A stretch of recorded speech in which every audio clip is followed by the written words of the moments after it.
The Finest Story in the World by Rudyard Kipling. The Finest Story in the World is a short story by Rudyard Kipling. Joseph Rudyard Kipling was an English short story writer, poet, and novelist. He wrote tales and poems of British soldiers in India and stories for children. Outline of the story. The narrator meets a young bank clerk, Charlie Mears, who longs to be a writer and seeks his advice. Charlie seems a commonplace and not particularly imaginative young man, but, partly written and partly in conversation. He produces strangely powerful accounts of sea voyages in the ancient world, by a Viking adventurer on a voyage to America, and by a Greek galley slave. He gives vivid details, including fragments of script which turn out to be corrupt Greek. The narrator becomes convinced that, rather than creating these stories, Charlie is remembering past lives, and that it is such recollections that feed the mysterious processes of creative imagination. Another friend, a sophisticated Bengali, Grish Chunder, confirms that this must be the case, but warns that when Charlie falls in love the threads from the past will be broken. This is exactly what happens. Charlie meets a young woman, expresses his love in banal conventional verses, and loses interest in his tales of the past. Let's look at the complete story. The finest story in the world. Or ever the knightly years were gone, with the old world to the grave.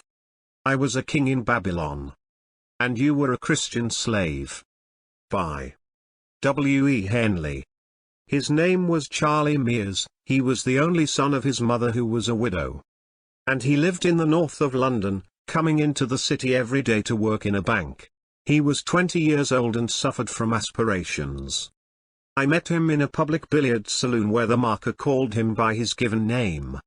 And he called the marker Bullseyes. Charlie explained, a little nervously, that he had only come to the place to look on, and since looking on at games of skill is not a cheap amusement for the young, I suggested that Charlie should go back to his mother. That was our first step toward better acquaintance. He would call on me sometimes in the evenings instead of running about London with his fellow clerks, and before long, speaking of himself as a young man must, he told me of his aspirations, which were all literary. He desired to make himself an undying name chiefly through verse, though he was not above sending stories of love and death to the drop a penny in the slot journals. It was my fate to sit still while Charlie read me poems of many hundred lines, and bulky fragments of plays that would surely shake the world. My reward was his unreserved confidence, and the self-revelations and troubles of a young man are almost as holy as those of a maiden. Charlie had never fallen in love, but was anxious to do so on the first opportunity. He believed in all things good and all things honorable, but, at the same time, was curiously careful to let me see that he knew his way about the world as befitted a bank clerk on 25 shillings a week. He rhymed Dove with love and moon with June, and devoutly believed that they had never so been rhymed before. The long lame gaps in his plays he filled up with hasty words of apology and description and swept on, seeing all that he intended to do so clearly that he esteemed it already done, and turned to me for applause. I fancy that his mother did not encourage his aspirations, and I know that his writing table at home was the edge of his washstand. This he told me almost at the outset of our acquaintance, when he was ravaging my bookshelves, and a little before I was implored to speak the truth as to his chances of writing something really great, you know. Maybe I encouraged him too much, for one night, he called on me, his eyes flaming with excitement, and said breathlessly, "Do you mind, can you let me stay here and write all this evening? I won't interrupt you, I won't really. There's no place for me to write in at my mother's." "What's the trouble?" I said, knowing well what that trouble was. "I've a notion in my head that would make the most splendid story that was ever written. Do let me write it out here. It's such a notion." There was no resisting the appeal. I set him the table, he hardly thanked me, but plunged into the work at once. For half an hour the pen scratched without stopping. Then Charlie sighed and tugged his hair. The scratching grew slower, there were more erasures, and at last ceased. The finest story in the world would not come forth. "It looks such awful rot now," he said, mournfully. "And yet it seemed so good when I was thinking about it. What's wrong?" I could not dishearten him by saying the truth. So I answered, "Perhaps you don't feel in the mood for writing." "Yes I do, except when I look at this stuff. Ugh." "Read me what you've done," I said. He read, and it was wondrous bad, and he paused at all the specially turgid sentences, expecting a little approval, for he was proud of those sentences, as I knew he would be. "It needs compression," I suggested, cautiously. "I hate cutting my things down.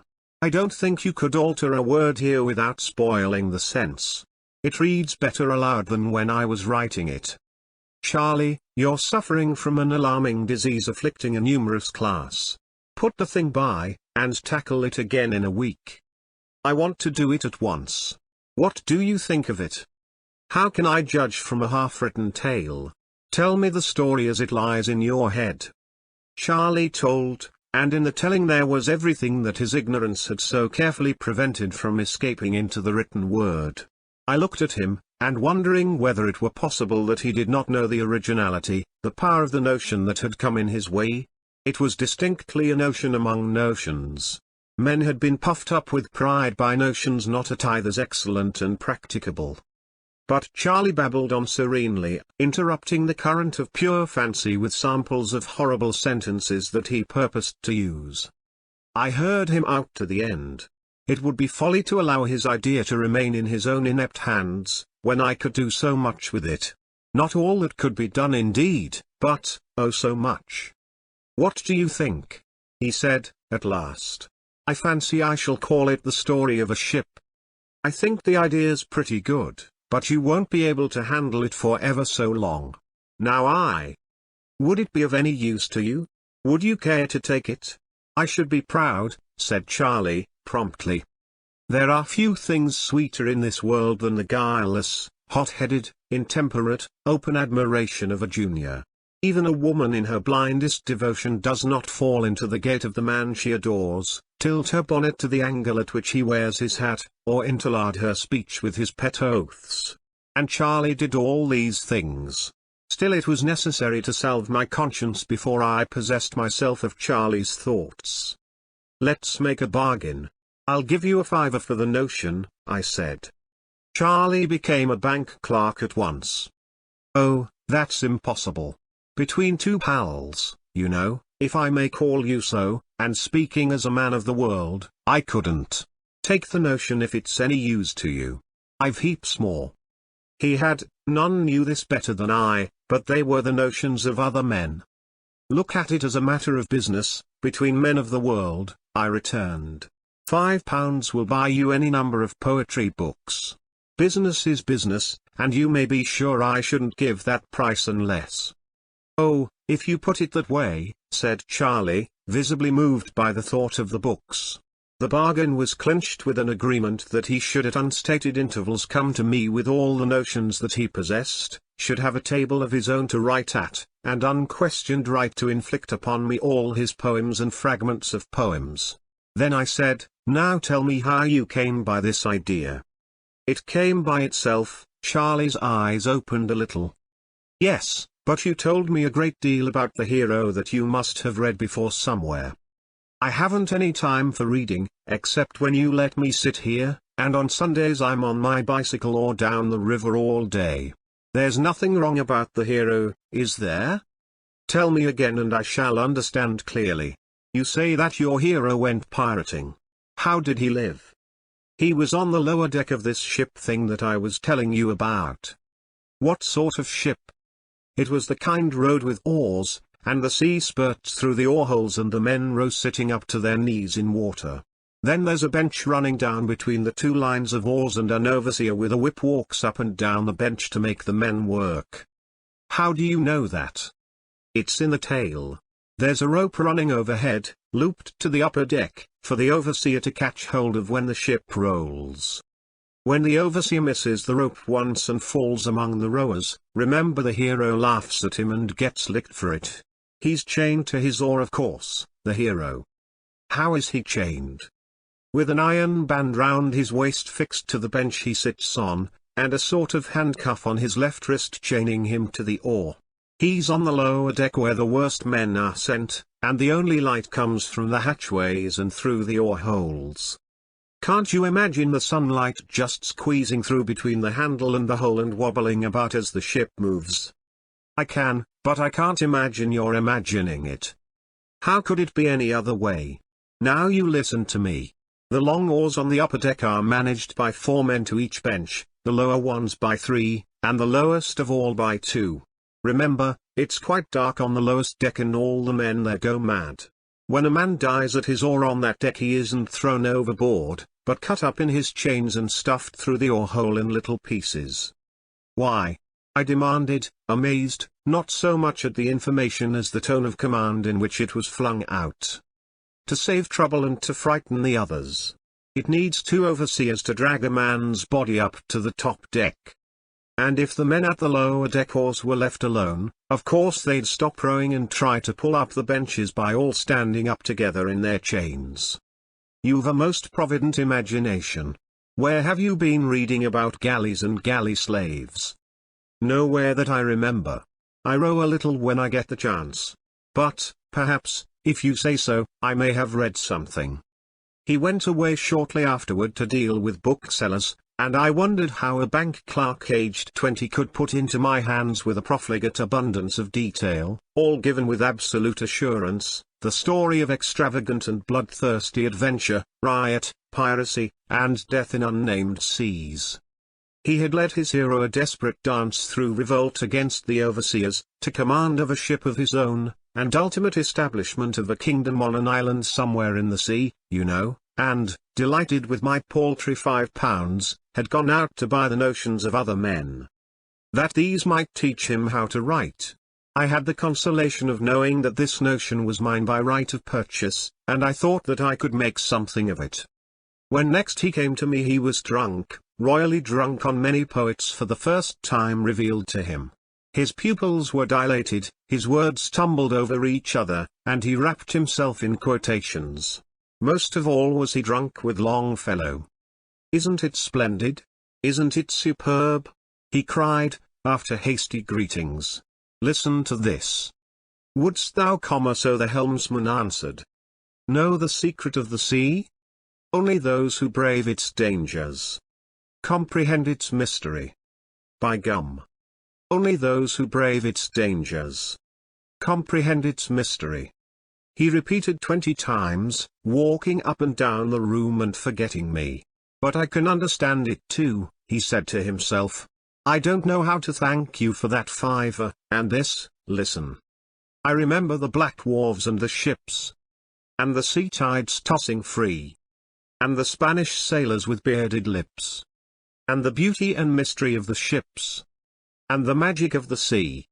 I haven't braved any dangers, but I feel as if I knew all about it. You certainly seem to have a grip of the sea. Have you ever seen it? When I was a little chap I went to Brighton once. We used to live in Coventry, though, before we came to London. I never saw it. When descends on the Atlantic. The gigantic storm wind of the equinox. He shook me by the shoulder to make me understand the passion that was shaking himself. When that storm comes, he continued, I think that all the oars in the ship that I was talking about get broken, and the rowers have their chests smashed in by the bucking oar heads. By the way, have you done anything with that notion of mine yet? No. I was waiting to hear more of it from you. Tell me how in the world you're so certain about the fittings of the ship. You know nothing of ships. I don't know. It's as real as anything to me until I try to write it down. I was thinking about it only last night in bed, after you had loaned me Treasure Island, and I made up a whole lot of new things to go into the story. What sort of things? About the food the men ate, rotten figs and black beans and wine in a skin bag, passed from bench to bench. Was the ship built so long ago as that? As what? I don't know whether it was long ago or not. It's only a notion, but sometimes it seems just as real as if it was true. Do I bother you with talking about it? Not in the least. Did you make up anything else? Yes, but it's nonsense. Charlie flushed a little. Never mind, let's hear about it. Well, I was thinking over the story, and after a while I got out of bed and wrote down on a piece of paper the sort of stuff the men might be supposed to scratch on their oars with the edges of their handcuffs. It seemed to make the thing more lifelike. It is so real to me, you know. Have you the paper on you? Yes, but what's the use of showing it? It's only a lot of scratches. All the same, we might have 'em reproduced in the book on the front page. I'll attend to those details. Show me what your men wrote. He pulled out of his pocket a sheet of notepaper, with a single line of scratches upon it, and I put this carefully away. What is it supposed to mean in English? I said. Oh, I don't know. Perhaps it means I'm beastly tired. It's great nonsense, he repeated, but all those men in the ship seem as real as people to me. Do something to the notion soon, I should like to see it written and printed. But all you've told me would make a long book. Make it then. You've only to sit down and write it out. Give me a little time. Have you any more notions? Not just now. I'm reading all the books I've bought. They're splendid. When he had left, I looked at the sheet of notepaper with the inscription upon it. Then I took my head tenderly between both hands, to make certain that it was not coming off or turning round. But there seemed to be no interval between quitting my rooms and finding myself arguing with a policeman outside a door marked private in a corridor of the British Museum. All I demanded, as politely as possible, was the Greek antiquity man. The policeman knew nothing except the rules of the museum, and it became necessary to forage through all the houses and offices inside the gates. An elderly gentleman called away from his lunch put an end to my search by holding the notepaper between finger and thumb and sniffing at it scornfully. What does this mean? HMM, said he. So far as I can ascertain, it is an attempt to write extremely corrupt Greek on the part here. He glared at me with intention, of an extremely illiterate, person. He read slowly from the paper, Pollock, Ekman, Tauchnitz, Henniker, 4 names familiar to me. Can you tell me what the corruption is supposed to mean, the gist of the thing? I asked. I have been, many times, overcome with weariness in this particular employment. That is the meaning. He returned me the paper, and I fled without a word of thanks, explanation, or apology. I might have been excused for forgetting much. To me of all men had been given the chance to write the most marvelous tale in the world, nothing less than the story of a Greek galley slave, as told by himself. Small wonder that his dreaming had seemed real to Charlie. The fates that are so careful to shut the doors of each successive life behind us had, in this case, been neglectful, and Charlie was looking, though that he did not know, where never man had been permitted to look with full knowledge since time began. Above all, he was absolutely ignorant of the knowledge sold to me for £5, and he would retain that ignorance, for bank clerks do not understand metempsychosis, and a sound commercial education does not include Greek. He would supply me. Here I capered among the dumb gods of Egypt and laughed in their battered faces, with material to make my tale sure, so sure that the world would hail it as an impudent and vamped fiction. And I alone would know that it was absolutely and literally true. I alone held this jewel to my hand for the cutting and polishing. Therefore I danced again among the gods till a policeman saw me and took steps in my direction. It remained now only to encourage Charlie to talk, and here there was no difficulty. But I had forgotten those accursed books of poetry.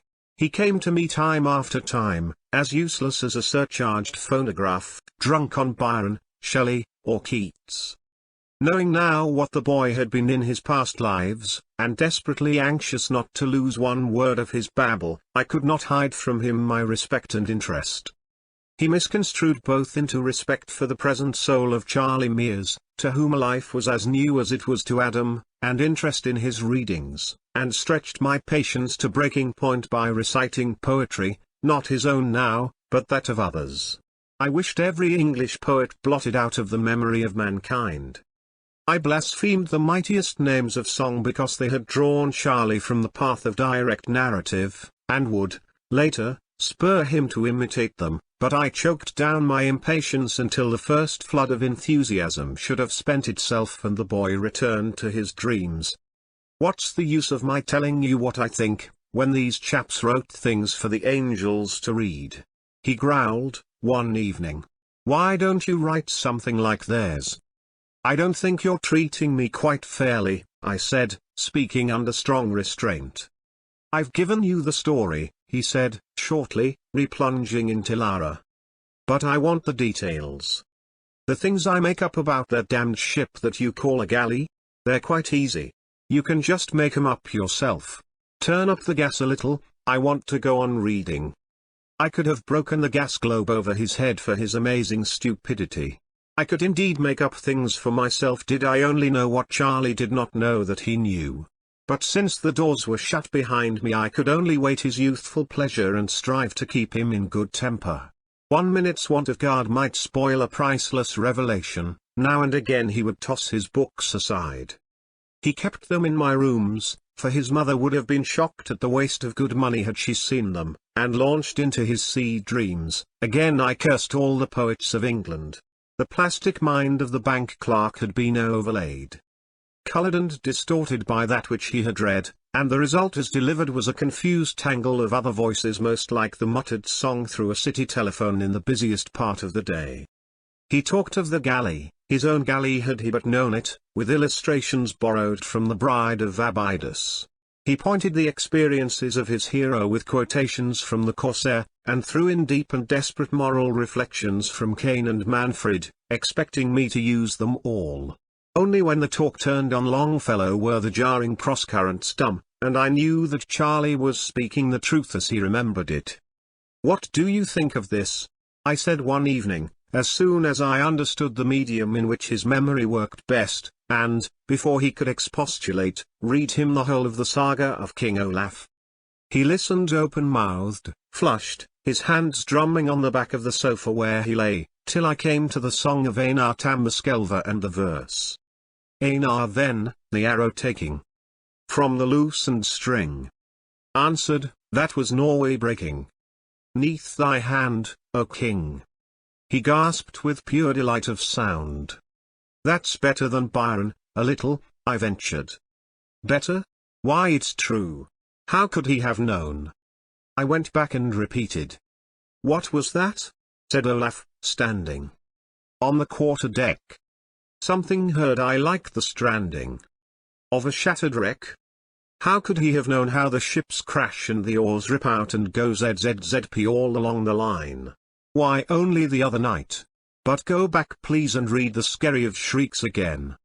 No, I'm tired. Let's talk. What happened the other night? I had an awful nightmare about that galley of ours. I dreamed I was drowned in a fight. You see, we ran alongside another ship in harbor. The water was dead still except where our oars whipped it up. You know where I always sit in the galley? He spoke haltingly at first, under a fine English fear of being laughed at. No. That's news to me, I answered, meekly, my heart beginning to beat. On the fourth oar from the bow on the right side on the upper deck. There were 4 of us at that oar, all chained.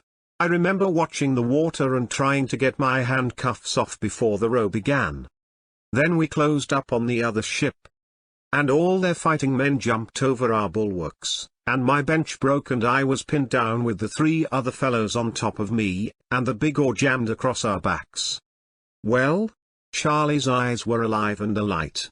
He was looking at the wall behind my chair. I don't know how we fought. The men were trampling all over my back, and I lay low. Then our rowers on the left side, tied to their oars, you know, began to yell and back water. I could hear the water sizzle, and we spun round like a cockchafer and I knew, lying where I was, that there was a galley coming up Bowen, to ram us on the left side. I could just lift up my head and see her sail over the bulwarks. We wanted to meet her bow to bow, but it was too late. We could only turn a little bit because the galley on our right had hooked herself onto us and stopped our moving. Then, by gum, there was a crash. Our left oars began to break as the other galley, the moving one you know, stuck her nose into them. Then the lower deck oars shot up through the deck planking, but first, and one of them jumped clean up into the air and came down again close to my head. How was that managed? The moving galley's bow was plunking them back through their own oar holes, and I could hear the devil of a shindy in the decks below. Then her nose caught us nearly in the middle, and we tilted sideways, and the fellows in the right-hand galley unhitched their hooks and ropes, and threw things onto our upper deck, arrows, and hot pitch or something that stung, and we went up and up and up on the left side, and the right side dipped, and I twisted my head round and saw the water stand still as it topped the right bulwarks, and then it curled over and crashed down on the whole lot of us on the right side, and I felt it hit my back, and I woke. 1 minute, Charlie. When the sea topped the bulwarks, what did it look like? I had my reasons for asking. A man of my acquaintance had once gone down with a leaking ship in a still sea, and had seen the water level pause for an instant ere it fell on the deck. It looked just like a banjo string drawn tight, and it seemed to stay there for years, said Charlie. Exactly. The other man had said, it looked like a silver wire laid down along the bulwarks, and I thought it was never going to break. He had paid everything except the bare life for this little valueless piece of knowledge. And I had travelled 10,000 weary miles to meet him and take his knowledge at second hand. But Charlie, the bank clerk on 25 shillings a week. He who had never been out of sight of a London omnibus, knew it all. It was no consolation to me that once in his lives he had been forced to die for his gains. I also must have died scores of times, but behind me, because I could have used my knowledge, the doors were shut. And then? I said, trying to put away the devil of envy. The funny thing was, though, in all the mess I didn't feel a bit astonished or frightened. It seemed as if I'd been in a good many fights, because I told my next man so when the row began. But that cad of an overseer on my deck wouldn't unloose our chains and give us a chance.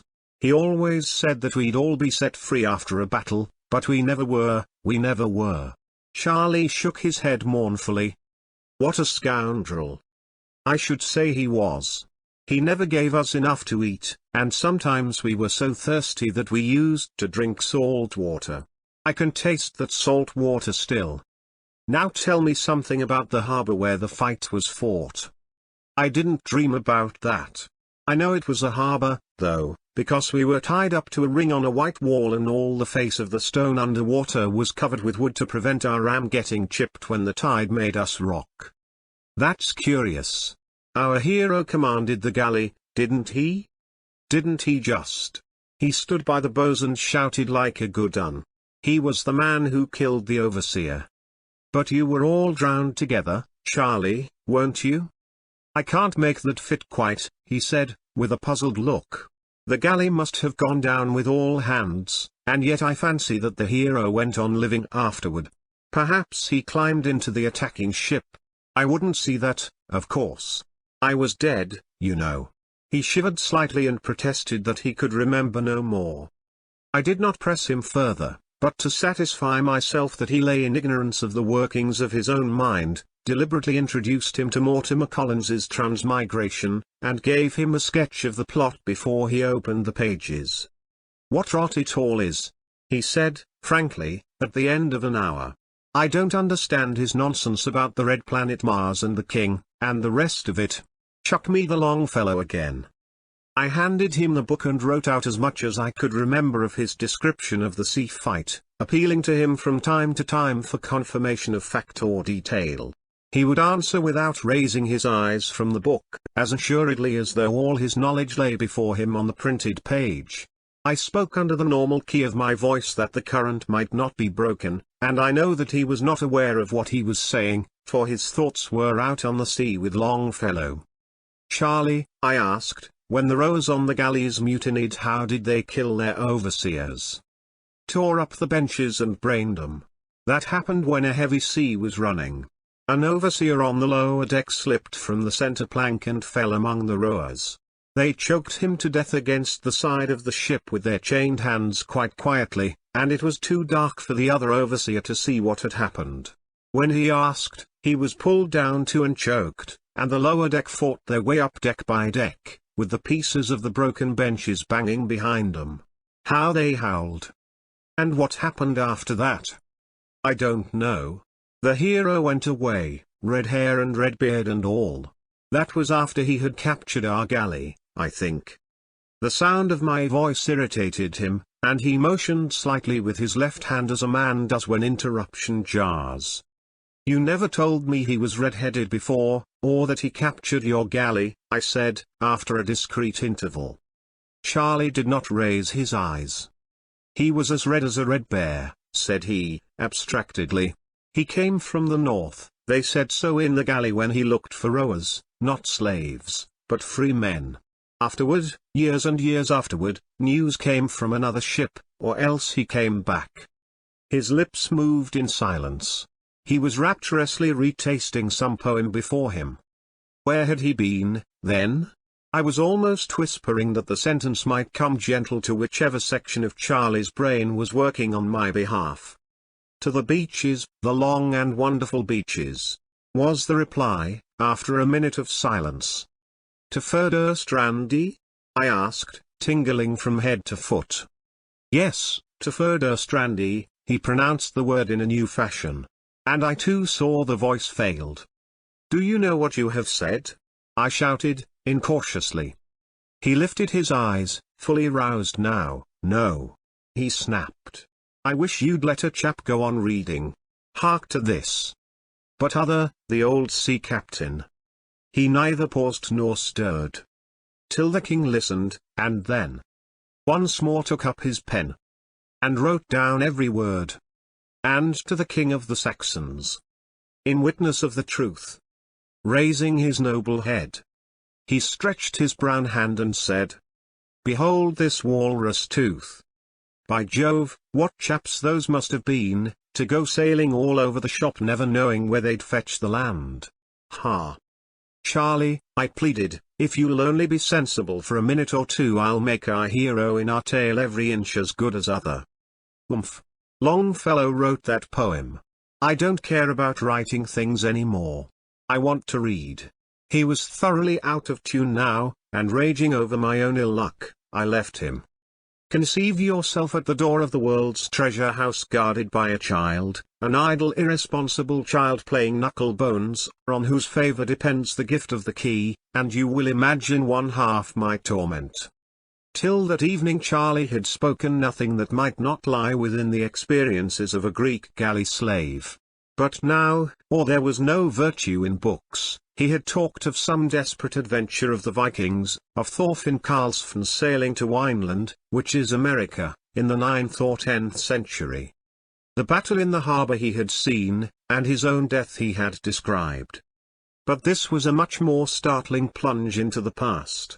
Was it possible that he had skipped half a dozen lives and was then dimly remembering some episode of 1,000 years later? It was a maddening jumble, and the worst of it was that Charlie Mears in his normal condition was the last person in the world to clear it up. I could only wait and watch, but I went to bed that night full of the wildest imaginings. There was nothing that was not possible if Charlie's detestable memory only held good.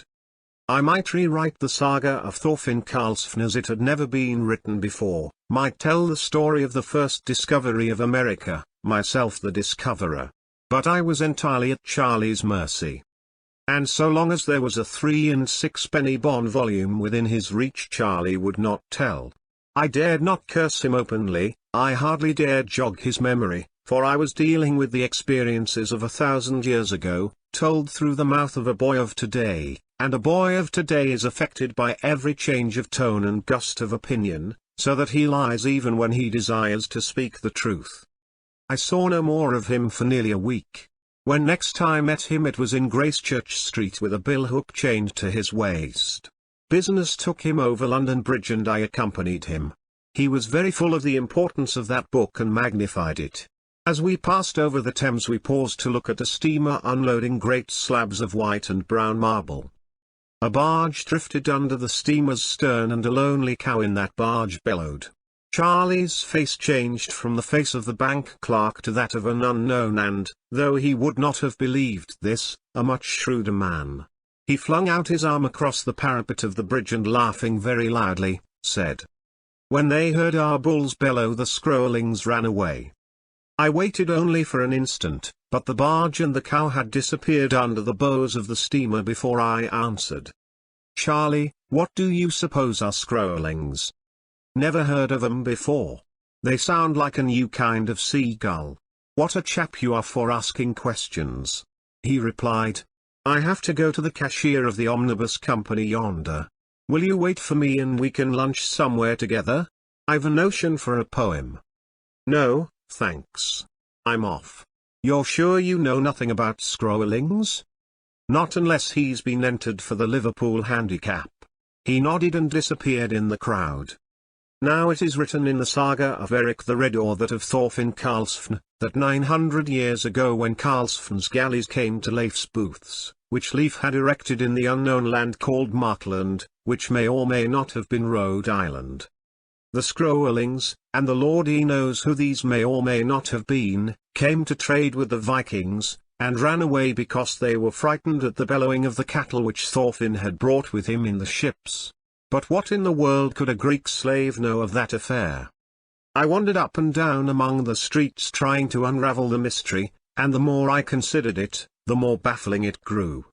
One thing only seemed certain, and that certainty took away my breath for the moment. If I came to full knowledge of anything at all, it would not be one life of the soul in Charlie Mears's body, but half a dozen several and separate existences spent on blue water in the morning of the world. Then I walked round the situation. Obviously, if I used my knowledge, I should stand alone and unapproachable until all men were as wise as myself. That would be something, but man like I was ungrateful. It seemed bitterly unfair that Charlie's memory should fail me when I needed it most. Great powers above, I looked up at them through the fog smoke. Did the lords of life and death know what this meant to me? Nothing less than eternal fame of the best kind, that comes from one, and is shared by one alone. I would be content, remembering Clive. I stood astounded at my own moderation, with the mere right to tell one story, to work out one little contribution to the light literature of the day. If Charlie were permitted full recollection for 1 hour, for 60 short minutes, of existences that had extended over 1,000 years, I would forego all profit and honor from all that I should make of his speech. I would take no share in the commotion that would follow throughout the particular corner of the earth that calls itself the world. The thing should be put forth anonymously. Nay, I would make other men believe that they had written it. They would hire bull-hided self-advertising Englishmen to bellow it abroad. Preachers would found a fresh conduct of life upon it, swearing that it was new and that they had lifted the fear of death from all mankind. Every Orientalist in Europe would patronize it discursively with Sanskrit and Pali texts. Terrible women would invent unclean variants of the men's belief for the elevation of their sisters. Churches and religions would war over it. Between the hailing and restarting of an omnibus, I foresaw the scuffles that would arise among half a dozen denominations, all professing the doctrine of the true metempsychosis as applied to the world and the new era, and saw, too, the respectable English newspapers shying, like frightened kine, over the beautiful simplicity of the tale. The mind leapt forward 100, 200, 1,000 years. I saw with sorrow that men would mutilate and garble the story, that rival creeds would turn it upside down till, at last, the Western world, which clings to the dread of death more closely than the hope of life, would set it aside as an interesting superstition and stampede after some faith so long forgotten that it seemed altogether new. Upon this I changed the terms of the bargain that I would make with the lords of life and death. Only let me know, let me write, the story with sure knowledge that I wrote the truth, and I would burn the manuscript as a solemn sacrifice. 5 minutes after the last line was written I would destroy it all. But I must be allowed to write it with absolute certainty. There was no answer. The flaming colors of an aquarium poster caught my eye, and I wondered whether it would be wise or prudent to let Charlie into the hands of the professional mesmerist, and whether, if he were under his power, he would speak of his past lives. If he did, and if people believed him, but Charlie would be frightened and flustered, or made conceited by the interviews. In either case he would begin to lie, through fear or vanity. He was safest in my own hands.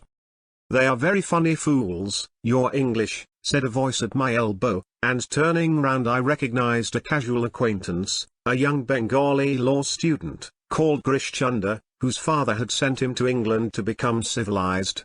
The old man was a retired native official, and on an income of £5 a month contrived to allow his son £200 a year, and the run of his teeth in a city where he could pretend to be the cadet of a royal house, and tell stories of the brutal Indian bureaucrats who ground the faces of the poor.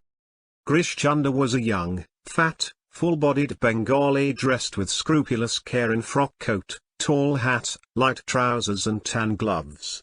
But I had known him in the days when the brutal Indian government paid for his university education, and he contributed cheap sedition to Sachi Durpan, and intrigued with the wives of his schoolmates.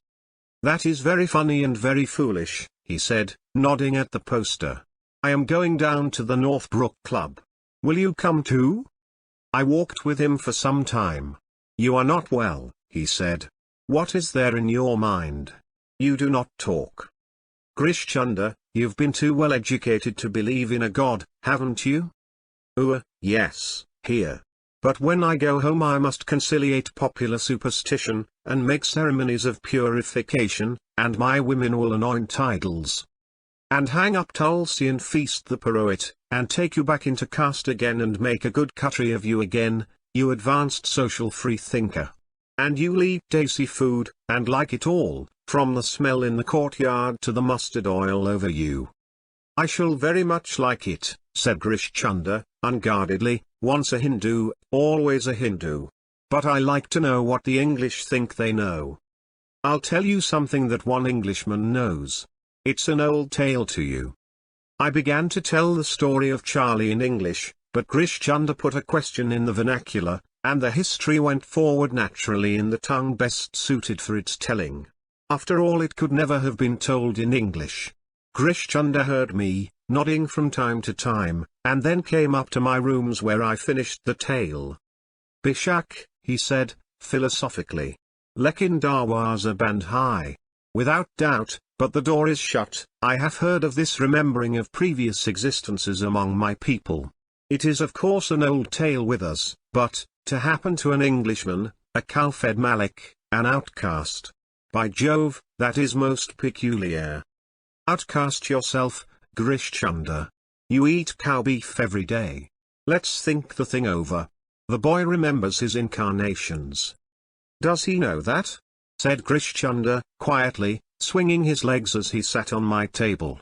He was speaking in English now. "He does not know anything. Would I speak to you if he did? Go on."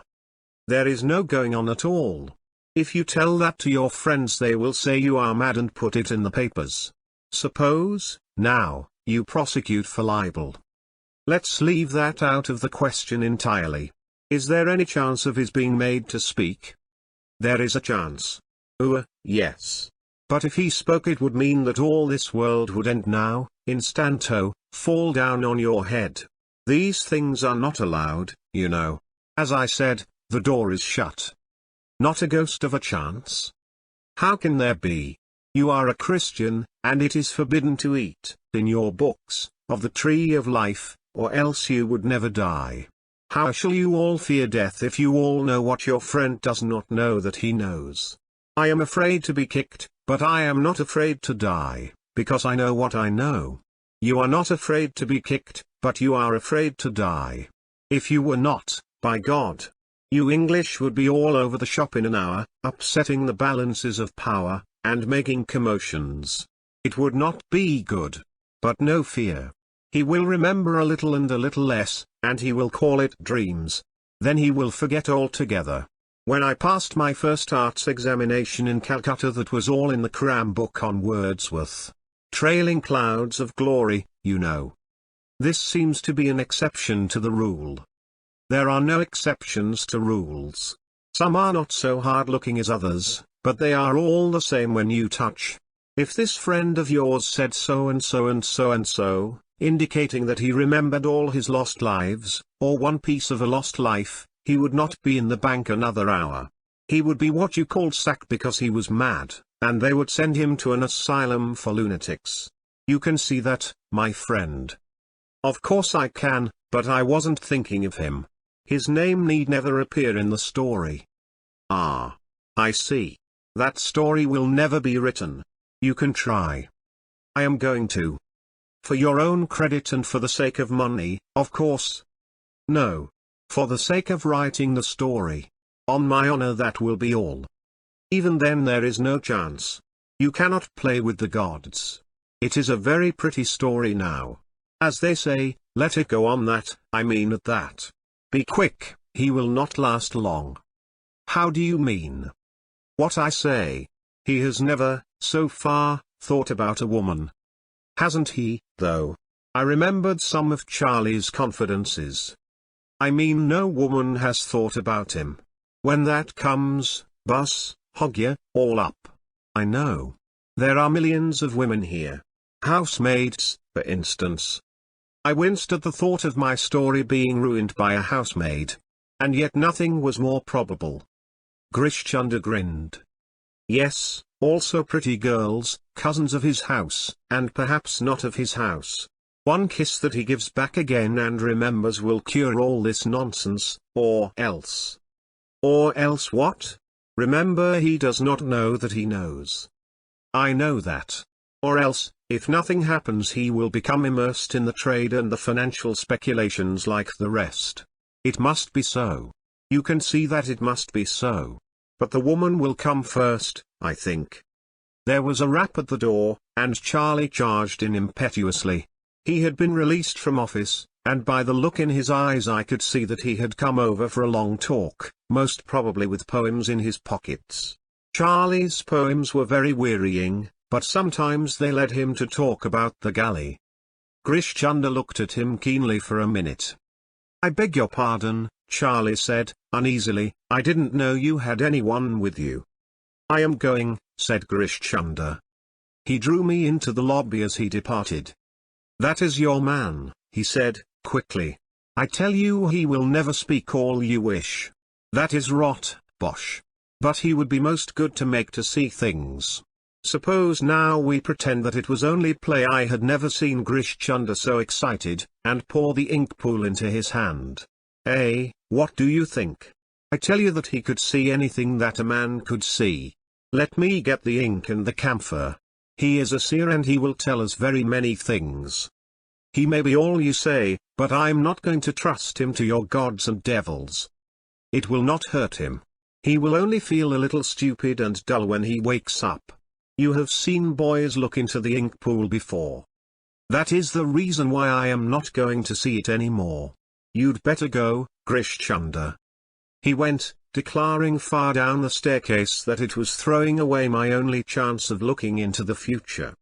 This left me unmoved, for I was concerned for the past, and no peering of hypnotized boys into mirrors and ink pools would help me to that. But I recognized Grish Chunder's point of view and sympathized with it. What a big black brute that was, said Charlie, when I returned to him.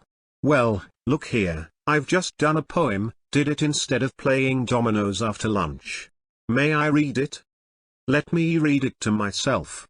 Then you miss the proper expression.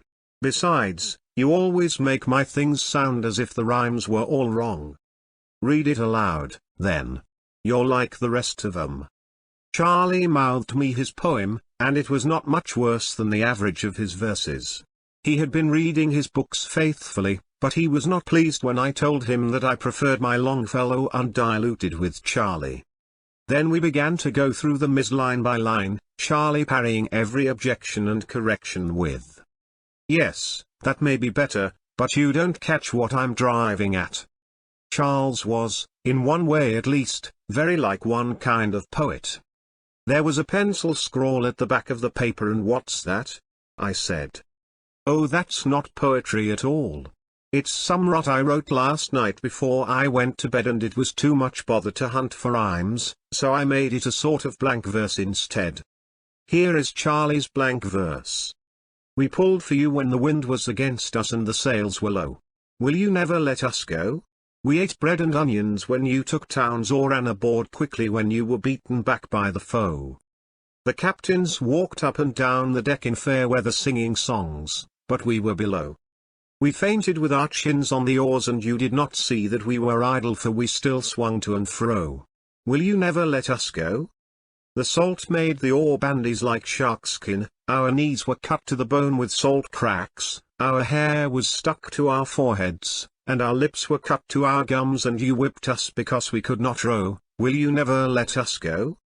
But in a little time we shall run out of the portholes as the water runs along the oar blade, and though you tell the others to row after us, you will never catch us till you catch the oar thresh and tie up the winds in the belly of the sail. Aho! Will you never let us go? What's oar thresh, Charlie? The water washed up by the oars. That's the sort of song they might sing in the galley, you know. Aren't you ever going to finish that story and give me some of the profits? It depends on yourself. If you had only told me more about your hero in the first instance, it might have been finished by now. You're so hazy in your notions. I only want to give you the general notion of it, the knocking about from place to place and the fighting and all that.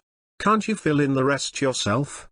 Make the hero save a girl on a pirate galley and marry her, or do something. You're a really helpful collaborator. I suppose the hero went through some few adventures before he married.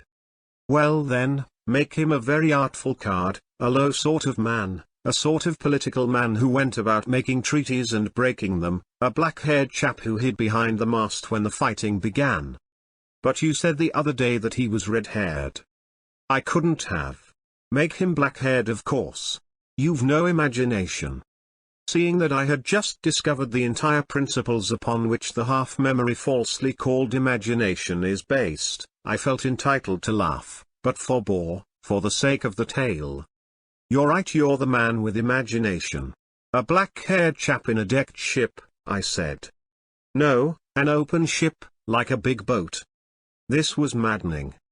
Your ship has been built and designed, closed and decked in, you said so yourself, I protested. No, not that ship. That was open, or half-decked, because, by Jove, you're right, you made me think of the hero as a red-haired chap. Of course, if he were red, the ship would be an open one with painted sails. Surely, I thought, he would remember now that he had served in 2 galleys at least, in a 3-decked Greek one under the black-haired political man, and again in a Viking's open sea serpent under the man red as a red bear who went to Markland. The devil prompted me to speak. Why, of course, Charlie? Said I. I don't know. Are you making fun of me? The current was broken for the time being. I took up a notebook and pretended to make many entries in it. It's a pleasure to work with an imaginative chap like yourself, I said, after a pause. The way that you've brought out the character of the hero is simply wonderful. Do you think so? He answered, with a pleased flush. I often tell myself that there's more in me than people think. There's an enormous amount in you. Then, won't you let me send an essay on the ways of bank clerks to Titbits, and get the guinea prize? That wasn't exactly what I meant, old fellow. Perhaps it would be better to wait a little and go ahead with the galley story. Ah, but I shan't get the credit of that. Titbits would publish my name and address if I win. What are you grinning at? They would. I know it. Suppose you go for a walk. I want to look through my notes about our story. Now this reprehensible youth who left me, a little hurt and put back, might for aught he or I knew have been one of the crew of the Argo, had been certainly slave or comrade to Thorfinn Karlsson. Therefore he was deeply interested in guinea competitions. Remembering what Grish Chunder had said, I laughed aloud.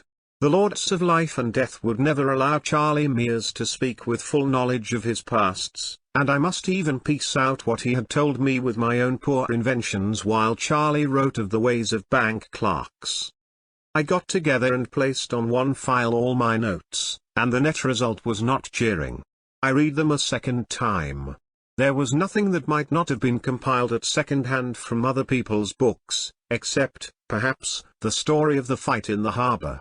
The adventures of a Viking had been written many times before. The history of a Greek galley slave was no new thing, and though I wrote both, who could challenge or confirm the accuracy of my details? I might as well tell a tale of 2,000 years hence. The lords of life and death were as cunning as Grish Chunder had hinted. They would allow nothing to escape that might trouble or make easy the minds of men. Though I was convinced of this, yet I could not leave the tale alone. Exaltation followed reaction, not once, but 20 times in the next few weeks. My moods varied with the March sunlight and flying clouds. By night or in the beauty of a spring morning I perceived that I could write that tale and shift continents thereby. In the wet, windy afternoons, I saw that the tale might indeed be written, but would be nothing more than a faked, false varnished, sham-rusted piece of Wardour Street work at the end. Then I blessed Charlie in many ways, though it was no fault of his. He seemed to be busy with prize competitions, and I saw less and less of him as the weeks went by and the earth cracked and grew ripe to spring, and the buds swelled in their sheaths. He did not care to read or talk of what he had read, and there was a new ring of self-assertion in his voice. I hardly cared to remind him of the galley when we met, but Charlie alluded to it on every occasion, always as a story from which money was to be made.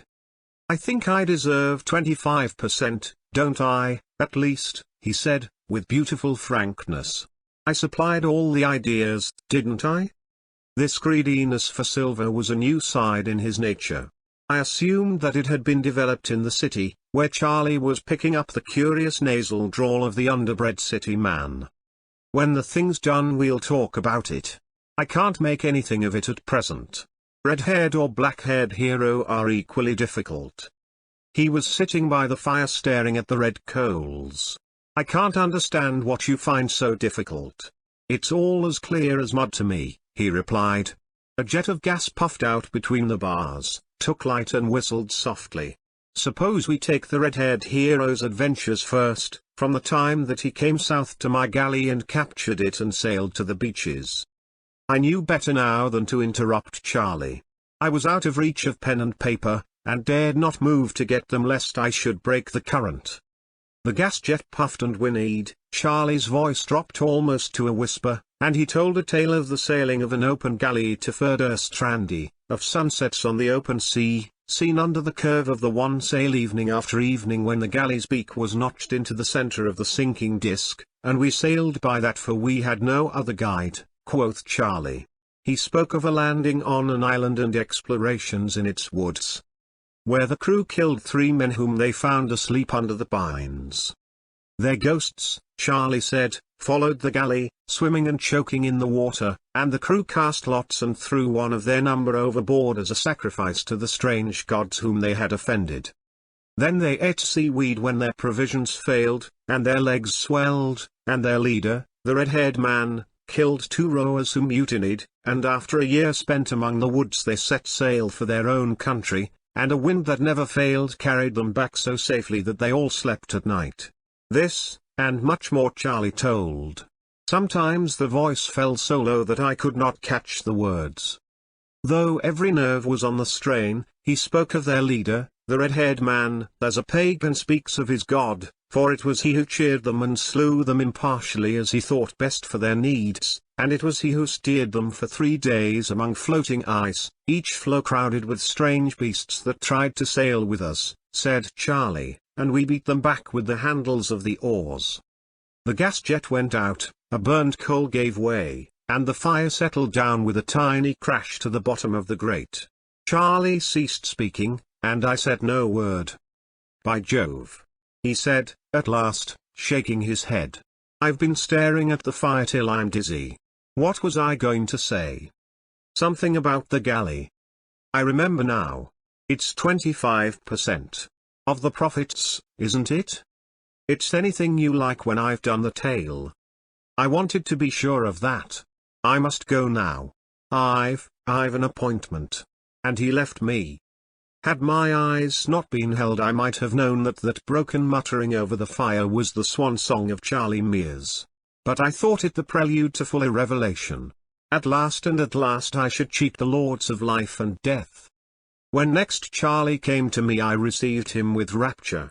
He was nervous and embarrassed, but his eyes were very full of light, and his lips a little parted. "I've done a poem," he said, and then, quickly, "it's the best I've ever done. Read it." He thrust it into my hand and retreated to the window. I groaned inwardly. It would be the work of half an hour to criticize, that is to say praise, the poem sufficiently to please Charlie.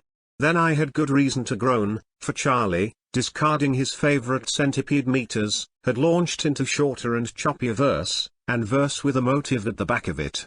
This is what I read. The day is most fair, the cheery wind halloos behind the hill.